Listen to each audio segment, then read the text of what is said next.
Okay. You want to fix that up and then I'll start the meeting?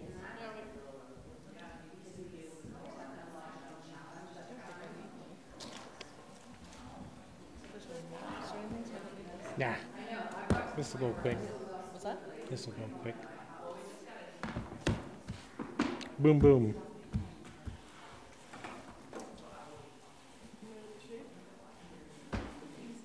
It's Lisa's window that's reflecting the sun. Everybody else comfortable now? We all comfy? With that, then I'll call to order the Committee of the Whole for November the 14th. Looking to the agenda, are there any additions, changes? Seeing none, I'll move the agenda be approved as presented. Those in favor, opposed, motion's carried unanimously. Moving on to C1, the minutes of the October 10th Committee of the Whole meeting. Any errors or omissions?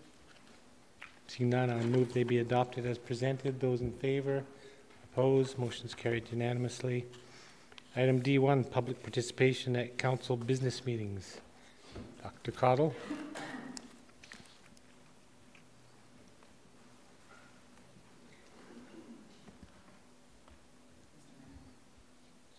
You may want to have a mic on. Your Worship and members of council, I'm here today on behalf of Ms. Hyde, our municipal clerk, who's in Hawaii, to talk about procedural fairness at council meetings. So based on discussion at council orientation, council asked administration to bring forward a proposal to amend the procedural bylaw to remove the public question period and adding some parameters around the purposes that a group or individual can come to council as a delegation. The proposed changes are intended to provide more certainty regarding procedural fairness. And I do really want to be clear that there is absolutely no intent around limiting people or muzzling or restricting access. The intent is purely to ensure procedural fairness for all in our community. Section 7 of the current procedural bylaw outlines the process for public submissions for delegations and also the question period. And some members of council have been doing some research on what other communities do, as had administration. Our first procedural bylaw was of record that we have is from 1984. Just so you know, at the time you could not speak poorly of the royal family in the procedural bylaw, was one of the important criteria. And then it was amended in 1984, delegations were part of the bylaw. That bylaw was replaced in 1995 and the question period was introduced. There's no record in the staff report of why it was introduced. It was one of multiple changes. And what it looks like is that it was probably taken from, for example, the City of Calgary and updated as per what the City of Calgary is doing. There's no real explanation in the staff report at that time of why the changes were being made. It looks like just a typical type of update. In terms of question period, in 1995 it appears to have been introduced then. To allow members of the gallery to ask questions of council on a municipal matter. In Canmore, as you know, this public question period is not part of the official meeting, so no advance notice is required, and we do not keep official record. There's no minutes of the questions asked. Because since we've introduced the video system, the questions are part of the video, but before the video, we're not keeping records and we do not keep minutes of what the questions or the answers were. In some of the research that some of you and members of administration have done, we found that Okotoks, Chestermere, and Airdrie all have a question period, but it is embedded during the meeting. So for example, in Okotoks, a meeting starts at 2, question period is at 3. In Chestermere, question period is literally in the middle of the meeting. Same in Airdrie. It's an agenda item, but it's in the middle. It's not at the start or the end. In Banff and Carstairs, along with a few municipalities in British Columbia, there's question period at the end of the council meeting. So in Banff, this is called public input on agenda items, and this item is restricted to items that were discussed at that particular meeting. So it's at the end of the meeting, and you can only ask or speak to an item that was on the agenda. In Stony Plain, there is a question period that's the most similar to ours. It's at the start of their meeting, but they do have rules around what is and is not permitted. And one of the rules is you are not allowed to ask any question about an item on the current agenda. So you can ask at the start of the meeting, but it cannot be something that's on a current agenda or scheduled for a public hearing. As an example, they have 4 or 5 different criteria. And they also request that you register your question in advance, although it is not required. So all to say, there is no best practice and no consistent practice along with municipalities. The City of Calgary appears to have something where a member of council can bring a question forward, but it is not a member of the public. So there's a whole bunch of different practices, and the majority of municipalities that we looked at have no question period whatsoever. So what I've told you are the ones that we were able to find. In terms of delegations, as I mentioned earlier, delegations were part of the first procedural bylaw that we have a record for in 1984. They are part of the official meeting record of a council meeting, and there is a process for delegations. So in order to get on an agenda as a delegation, you have to be approved by the Agenda Review Committee, which is made up of the mayor, deputy mayor, and CAO. And any person or group wishing to appear as a delegation must provide an explanation of what they will present, along with an accompanying presentation if they have one in advance. Historically, delegations have been used to announce exciting community initiatives or events, and most recently we've started to see both them and question period being used by groups or individuals who have an opinion on one or more sides of an issue. So during the past council term, the purpose and effectiveness of question period has come into question. Many of the questions that are asked could be posed to council and administration through email, letter, social media, or a phone call. In addition, the opportunity has been used to ask questions or even sometimes to make presentations with a question posed at the very end of a presentation about an item that is on the council agenda that night for a decision, which and there have been times when the question period has gotten so lengthy because we don't restrict how long the question period lasts or how long people's questions can be, that we've had to delay items on the scheduled agenda to a next meeting because our meetings have gone so long. I should have said earlier, in some of those communities that I listed, like Airdrie, for example, you have 5 minutes maximum, and the entire question period can only last for half an hour. So they build in time components. We don't currently have any of those practices. In terms of delegation, the only provision in the bylaw that speaks to the timing of a request and that a description is provided. And it just says that they have not addressed council on the same matter in the previous 6 months, that the subject does not pertain to an undecided matter that's been part of a public hearing. So this has left the Agenda Review Committee in an awkward position of being unable to decline requests for delegations that are lobbying council about an issue that is scheduled on that agenda.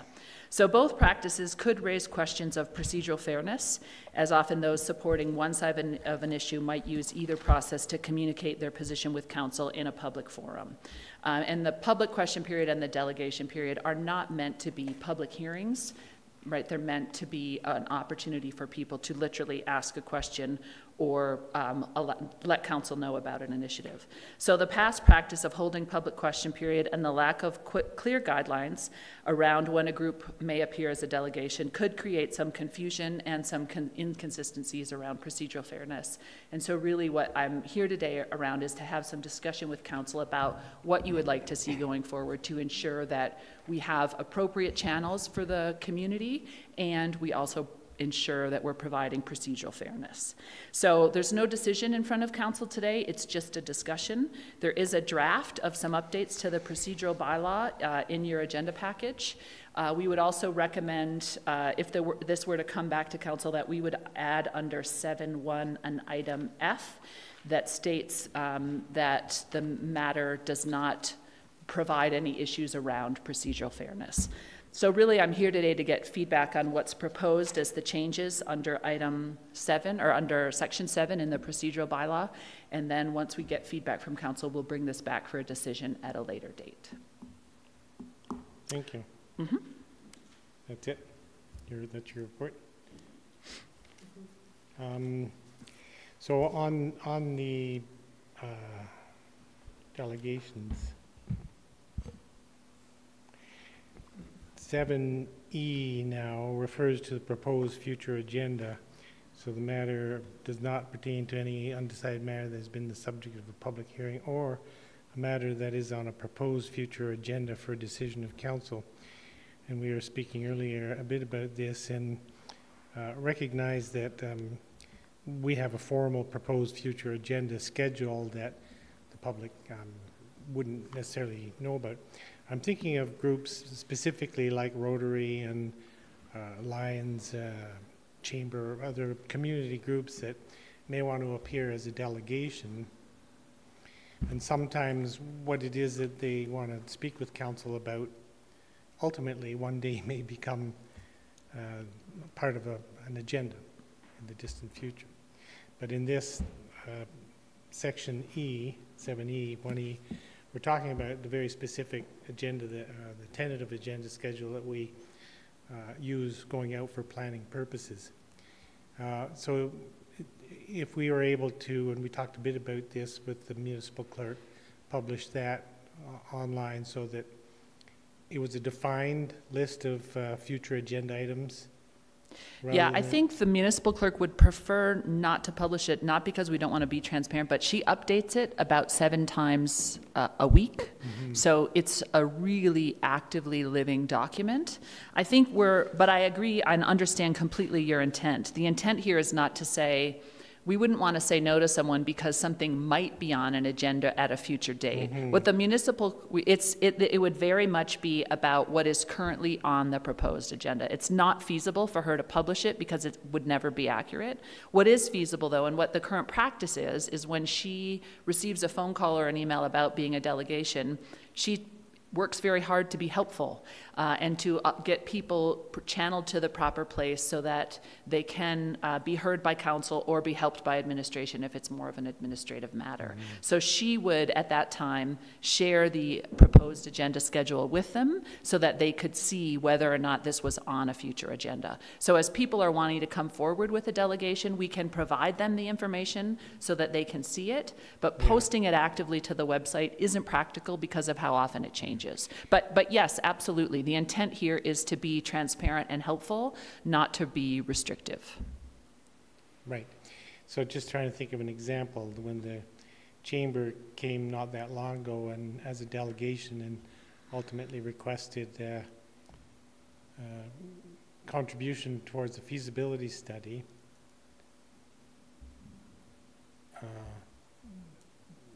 Trying to draw a parallel there, but so after that request, there was an item on the agenda. CAO, you have something? You're trying to sorry, yeah, Mayor Borman. Sorry, I was just going to try to be helpful for you to come up with an example. Yeah. So just using that example, the Chamber of Commerce, they appeared before council as a delegation to request that you consider something from them at a future agenda. Their item was not already on a future agenda. So I don't believe these guidelines as so written. No, I don't either. I was trying to think of a better example, but I can't. Right. So sorry, if I could interrupt. We were talking about an example earlier around organic composting, for example, which we've had our current requests to consider. So it could be feasible that in the next year or so, we might have a decision report for council on that topic. However, it's not currently on the active council proposed agenda, so we have agreed to consider a delegation regarding organics composting. Right, yeah. Okay, so that is a better example. We know someday we will be talking about organic waste handling, but it's not on our literal proposed agenda schedule. So if that community group core were to have to appear as a delegation in the near future, that would likely be permitted, or wouldn't be not permitted as a result of this section E. Right. That's right. And anybody who has served on the Agenda Review Committee as deputy mayor will know that it's a very robust committee with lots of discussion. So we do work quite hard to make sure anybody who wants to appear as a delegation is heard appropriately. Yeah, we're trying to keep it open for community groups and others to appear as a delegation, because we all want to see that happen, but be very specific about times when it wouldn't be okay. Another question I have, or something to talk about with council, it's since you're looking for feedback before it comes forward for a motion, around the public questions. Now, my sense is that members of the public will often have questions, and they don't want to ask them in isolation. They want to ask them in a public forum. Now, there's all sorts of ways of asking councillor or member of administration a question. Certainly, I often answer questions over the phone or through email or in person. So in the first blush, it's very simple to ask questions of council. But I think the intent is to be able to ask the question in a more public venue. And I'm wondering if we could have a discussion or consider the possibility of putting something on the town website, a page, essentially questions of council or questions of council and administration, so people could put a question there and the appropriate person answers it, and it's always question and answer is in the public.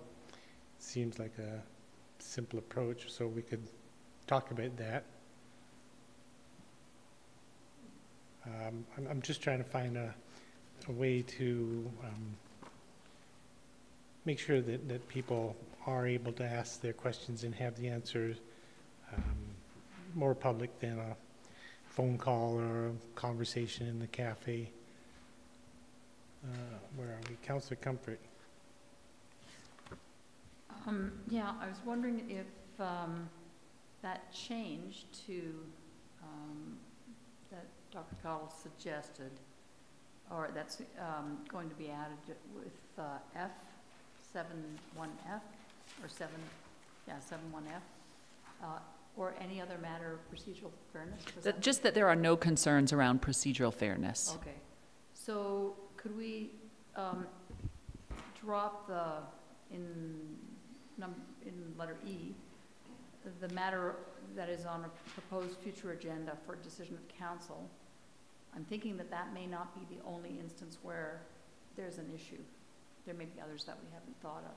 So what if we dropped that and then just said, and any other issue of procedural fairness? So that when the individual instance came forward, it could be examined knowing that that's the goal, that's what we want to prevent. Yeah, just thinking about that now, I personally would prefer both. Thinking about what we want to do is create a bylaw that is as clear as possible. And so the clarity of it being on a proposed future agenda is very clear. There are other times where there are concerns about procedural fairness that may or may not be about the future agenda, but I can think about past cases where a delegation came to council and at the very next council meeting a decision was going to be made, and I think what we're wanting to say here is that we do not want to do that, right? That is a cause for procedural fairness. So I understand what you're saying in that example. It covers both. I personally prefer the clarity, but I'm just thinking about this on the fly as you're asking this question. So I would encourage all of you to think about that since there's no decision today. Sure. Yeah. Okay. Yeah. Councillor McCallum. Thank you, Your Worship. So I just wanted to go back to what your question was. We wanted to have a discussion around the idea of having some sort of Q&A website page set up at the town. Or some sort of, we don't need to perfect the mechanism now, but I actually, I think that's a really great idea because it shares the information more broadly as opposed to on a one-on-one basis. And it also, I know that there are sometimes individuals in our community that are fearful of asking certain kinds of questions based on who the audience is. And it would provide with them a level of anonymity and security in terms of asking that question. And it would allow... Yeah, sorry, go on. So if you were, say, I don't know, an architect, and you wanted to ask a detailed question about some sort of decision that the land use bylaw that had been made by council recently, without fear, whether it real or perceived, of any kind of community backlash based on your question, right? Then you would have the opportunity to ask that question, see it answered publicly, and move forward. So does it... I wouldn't see it being an anonymous question. I think it would have to be. Has to be? Would have to be a name on the question. Why? Well, then it becomes like social media where random unknown people are saying things, or, I mean, there's got to be some ownership of the question. And while I'm thinking about it, I would have some trepidation as well about this becoming exploding, and suddenly there's hundreds of questions that need to be answered. And I think that a lot of those questions would be a simple link. I would think so too. I think about all the emails that I receive and others receive that takes, I mean, I can spend 12 hours a week answering emails, and sometimes it's as simple as sending some links to the reports, as you say, but sometimes it's a very detailed answer, and sometimes it's more appropriate if I field it to a manager of planning or something. So I see some value in that, but I wouldn't be that comfortable with it being a totally anonymous question. People have to take ownership of their questions. Well, and some people might be happy to, I'm going to guess actually the majority of people would be happy to attach their name to a question. I was just thinking about the minority of the minority, and wanting to ask a question without consequence, public or otherwise.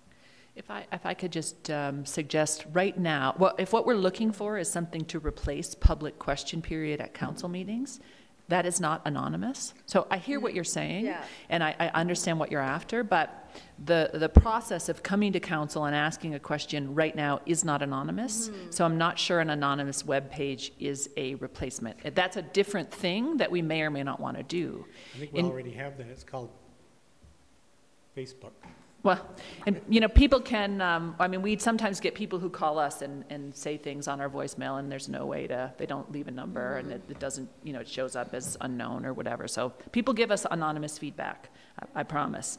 But I think in terms of if the website is a replacement for public question period.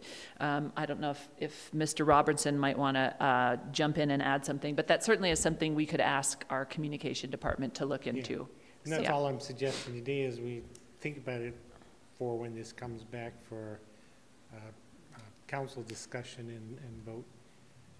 I think just to speak to that, I don't think I was looking at it as a replacement to question period, because question period at times has taken on an interesting life of its own, where many of the questions seem to be things that could be quite easily answered through an email. I guess I was looking at it as an alternative. If there's concern that now that there's no opportunity to ask questions, here's an alternative. And it was just an idea piggybacking on to John's, or Mayor Barman's, sorry. So, yep. Councillor Hillstead? So further to Joanne's point, or Councillor McCullum, sorry, first time. With newbies, what are you going to do? I know, new people. With that, like for the being anonymous, like you could have it so that they have to fill out a form, so we know who it is, but just when it's posted to the site, it's anonymous if they feel that there's going to be some kind of backlash personally or whatever.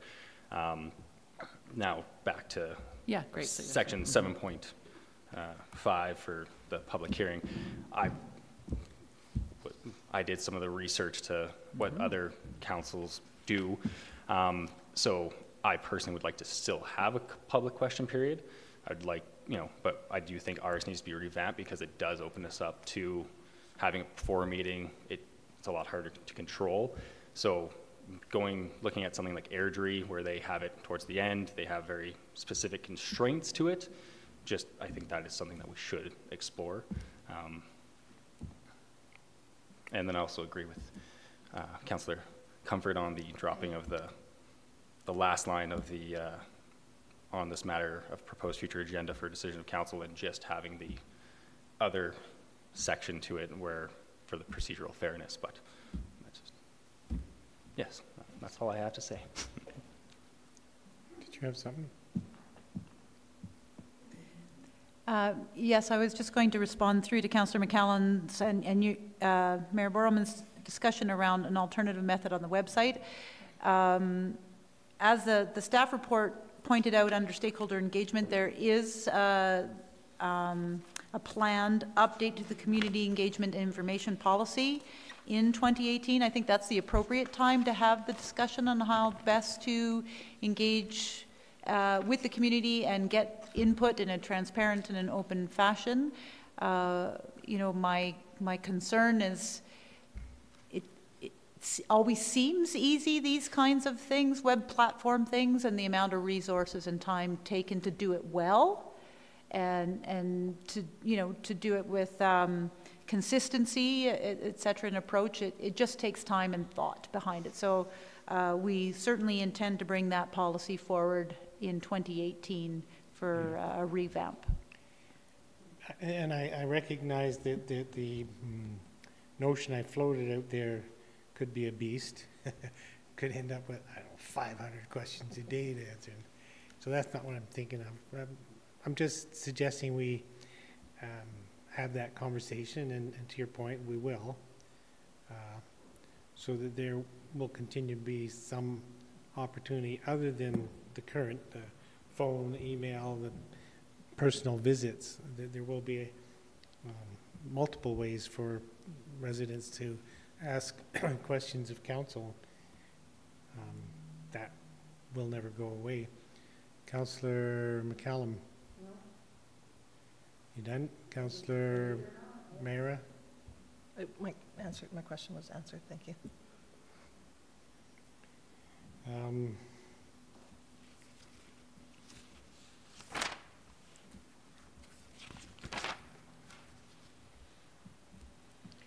Well, we'll be able to have more discussion on this when it does come back for consideration. In the meantime, I'll keep chewing over that notion and think about it. The real message is I guess at this time is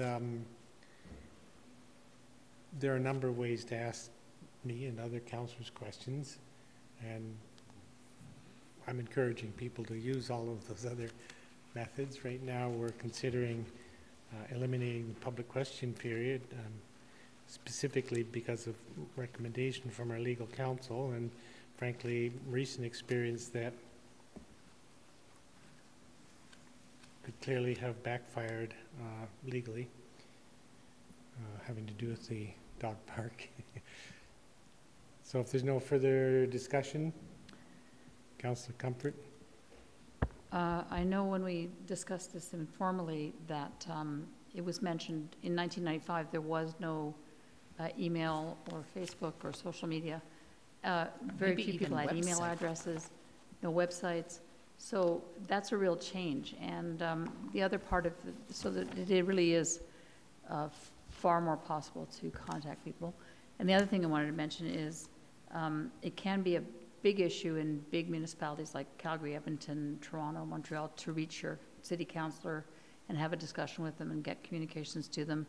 I don't think that's the case yet in Canmore. So that's my other feelings about that. Thanks. So what I'm hearing, just to summarize, is we'll bring a report back, and what we'll be sure to do is provide an option for keeping a question period and what that may look like, as well as the option for removing it altogether, and then that will be left to the discretion of council to figure out which way you want to go. That's what I heard. Okay. Great. Thank you. Moving on then to item D2,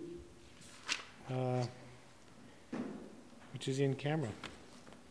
So I'll move committee of the whole go in camera this time. Something else? Yeah.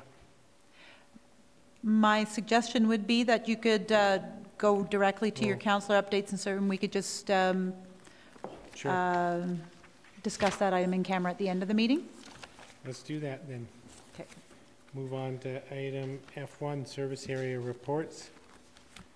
So we'll go through the service area reports by office essentially, and you've all had a chance to read the reports from the staff. If there's any questions, then hit your button and I'll give you the mic.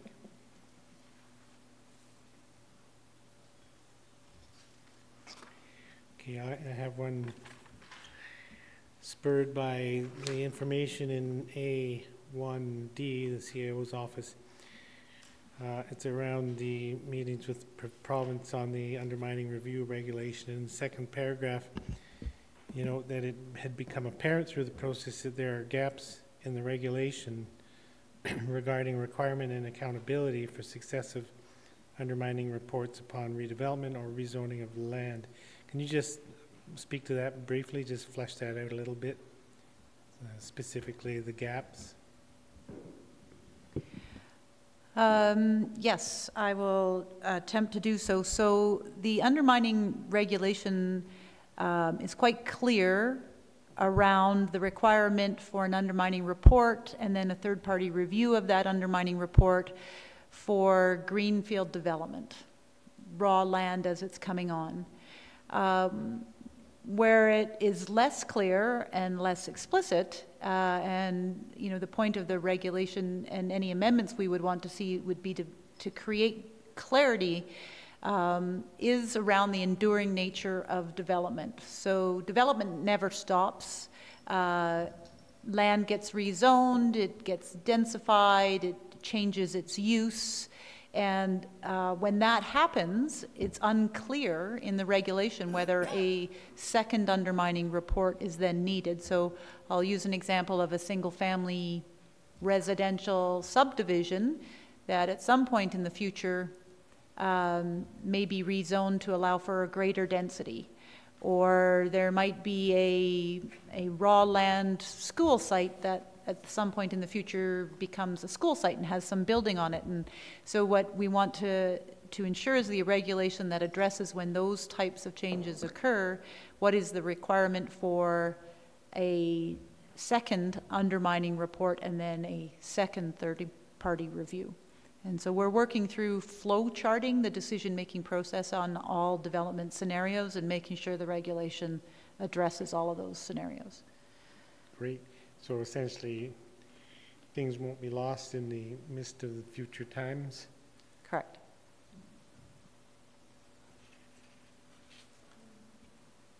Councillor McCallum?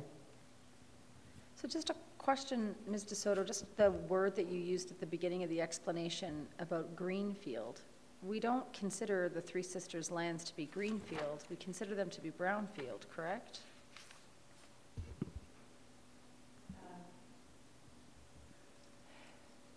There's been discussion, and certainly I believe the developer considers them to be brownfield, but if you look at the definition of brownfield and as it being contaminated lands, we don't see it as that, meeting that strict definition of brownfield. So the way brownfield is defined in the MGA, et cetera, it would not apply to undermined lands. Any other questions for the CAO's office? Seeing none, moving on to municipal services.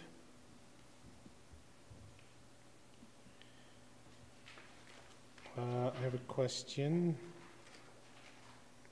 Under 1C, the collection of municipal blah, blah, blah.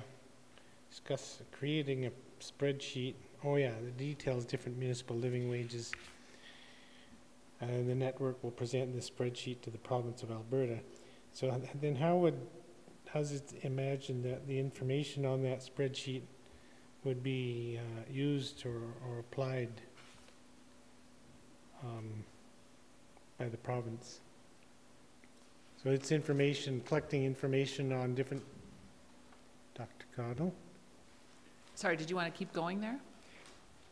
As I understand it, it's a spreadsheet collecting all of the information like that, which we've tabulated on living wage in Canmore and putting it together to compare all sorts of municipalities' living wage. And then what would we expect the province to do with that? So right now, the way living wage is calculated is not consistent across the province. People have different things in their basket, which is what is the term used to describe what goes into looking at the living wage. So the idea of working with the province is to create a network so that how we calculate living wage is consistent across the province. And so the idea of collecting it and presenting it this way would be to work with the province to determine what is counted in the living wage so that there is some consistency from one community to the next. Okay, that makes sense. So we would hope then, through the auspices of the province, to end up with a unified platform or a similar platform. Correct. Great, thanks.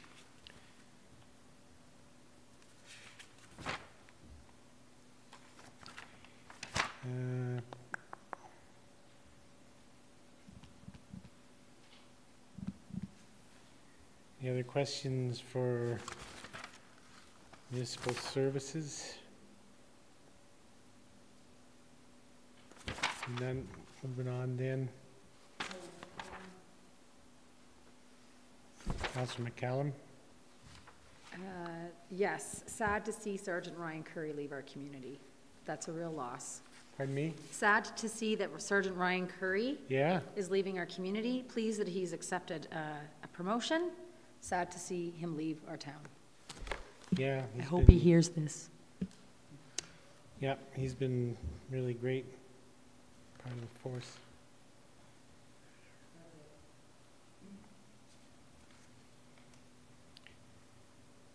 One question, under protective services, the second graph for bylaw services patrols. The big bar is around parks. A lot of patrols associated with parks. And I'm just assuming that much of that, if not most of that, is having to do with Quarry Lake Park, or what other parks does bylaw patrol regularly? So, yeah, a significant number of that would be Quarry Lake Park, but they do patrol other parks like Riverside Park, or, you know, sometimes they'll get called to a playground park where people might have a dog off leash where that shouldn't be while little kids are playing, and sometimes kids are afraid of dogs or have allergies, as an example. So, yes, Quarry Lake is the biggest one, but they do patrol, you know, they'll walk from Riverside Park down along the river to Lions Park, right? So it is lots of different parks. Mm-hmm.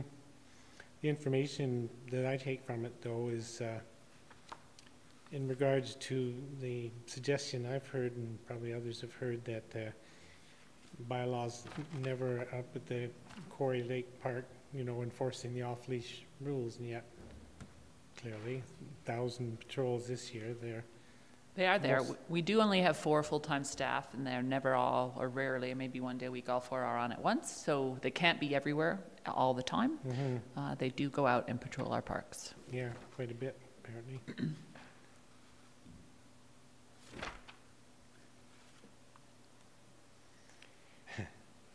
Question for the RCMP, but the RCMP is not here. Just curious, look, you know, this statistic chart that Staff Sergeant always includes, and just the increase in persons reported missing surprised me. I hadn't noticed it the last time he presented this, but the last couple of years, a lot of people going missing here. Go figure, didn't know. Okay, moving on to municipal infrastructure.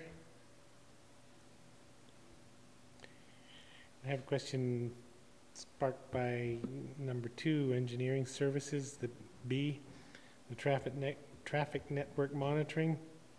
So we're going to trial a product under development as less expensive and has the ability to count people driving, walking, and cycling. So this is a camera-based tool, and can you just describe to me a little bit more how it works? No way.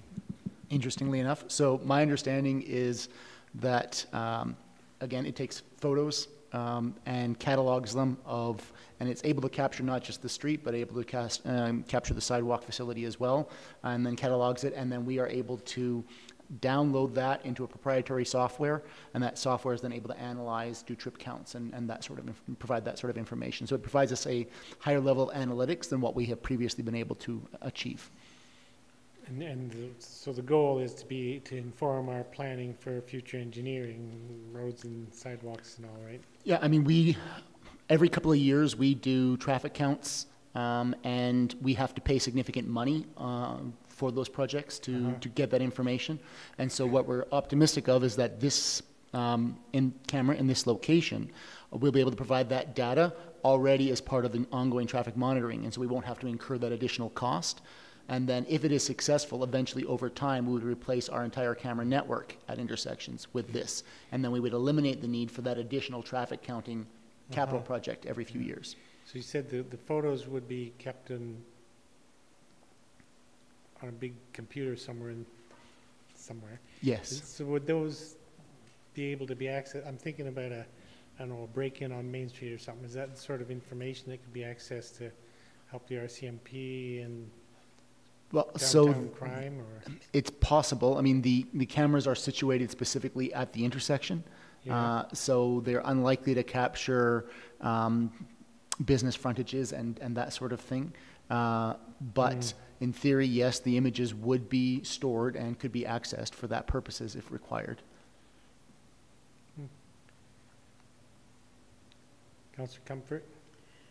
Yes, I noted on the item E that the new LED streetlights at Spring Creek Drive are far brighter and shine outward and don't match the previous standards installed in SCMV in the town center as expected. And the Fortis is looking into it. Is this going to be an ongoing issue? Like, do they not look at what they're supposed to be putting in and do the same again, or how does that work?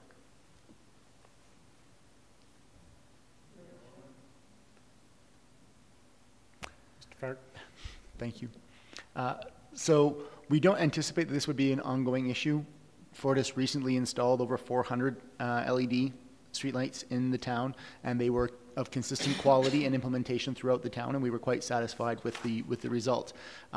For some reason, likely related to their supply chain, this particular batch came different. We have alerted them to that concern, and they are addressing it. So we don't have any reason to suspect that this would be an ongoing concern.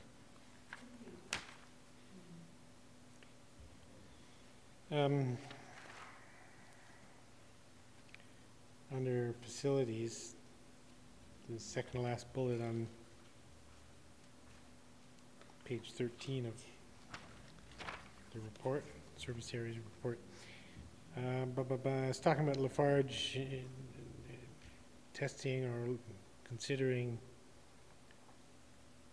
burning low carbon fuel sources.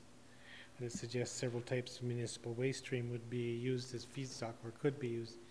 So somewhat similar to the discussions we had, I don't know, 8-10 years ago around energy from waste and using our feedstock, our waste feedstock to fuel energy from waste. It's the same technology.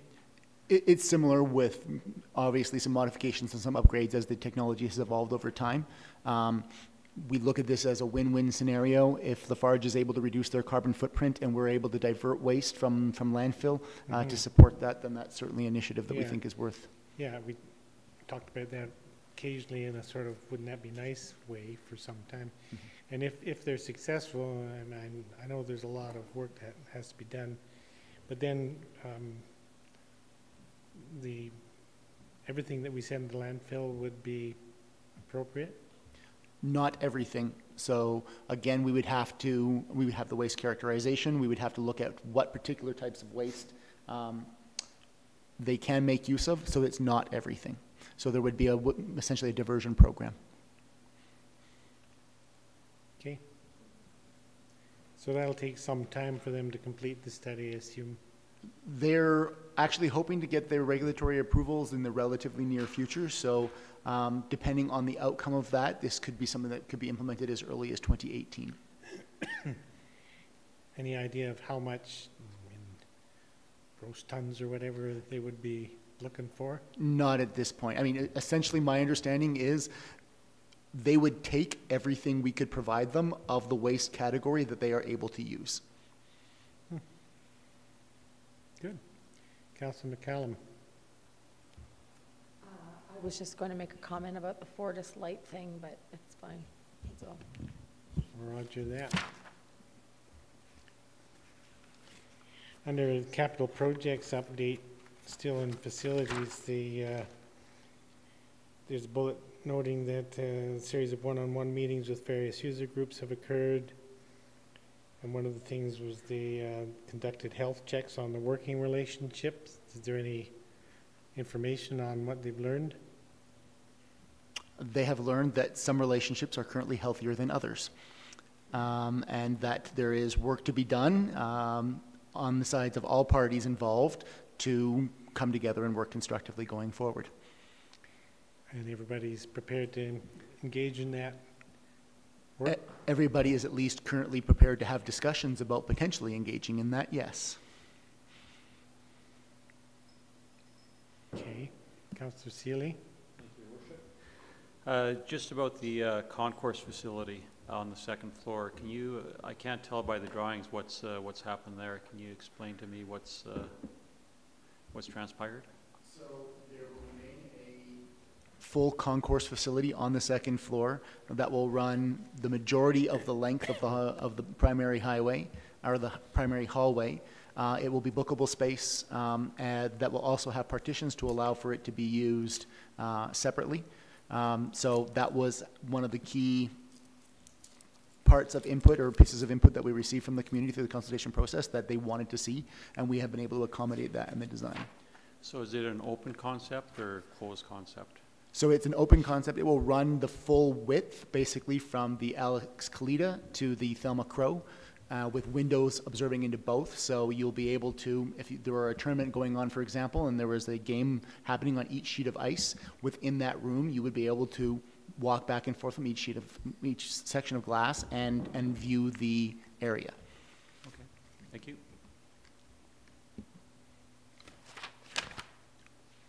Last question I have is under Public Works. We talked a bit about its agenda review. Maybe you've got an answer. So the new trees that have been planted on the barren lands on 8th Avenue, do we know which exactly are the barren lands? No, and in all honesty, I forgot to look into that. I didn't realize it required additional inquiry, so... I'm envisioning something like from Lord of the Rings, you know, Sauron and those devastated lands. No, yes, I don't know the exact location, but it was essentially the open space on that street where we planted some trees. Apparently they were barren, the lands. Apparently they were barren lands, yes. Okay. Any other questions from members of council on any of the service area reports? See none. Moving on then to the council resolution action list. Any questions in regards to that? Or the monthly bulletin from Bow Valley Regional Housing? Any questions in that report? Seeing nothing, I will then move that we go in camera. Discuss Mountain Haven Cooperative update. Those in favor? Opposed? We're in camera.